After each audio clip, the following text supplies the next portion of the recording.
History is often made by a few friends who get together and pray and believe for God to do big things through their lives.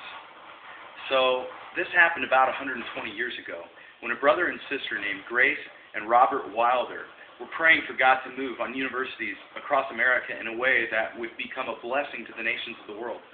So one summer, Robert was on his way to a conference, and as he was walking out the door, his sister stopped him and said, "I feel like God told me that 100 students at this conference are going to encounter God and give their lives to overseas missions."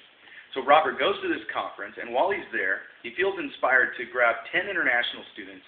He brings them up on stage, and one by one, each international student introduces themselves and issues an invitation, "Please come to my nation to preach the gospel."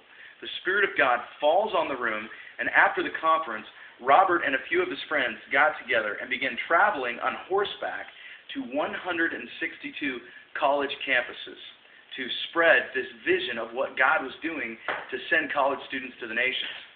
So today, in the spirit of Robert Wilder, the Wilder Project is an idea for friends to get together, to pray for campuses, to adopt a campus, walk onto that campus, and spend 2 or 3 days there.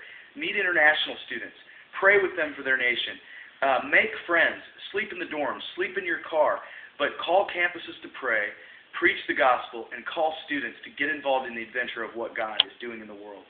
You know, there is something about encountering God in the journey that I believe God is highlighting today. In about a week, my wife and I are getting in the car, in the minivan, with our 4 children and traveling with a few friends to several different universities just to make space for God to show up. And we believe that together we can reach every university in the United States. And we invite you to pray about what God would lead you to do in adopting campuses in your own region.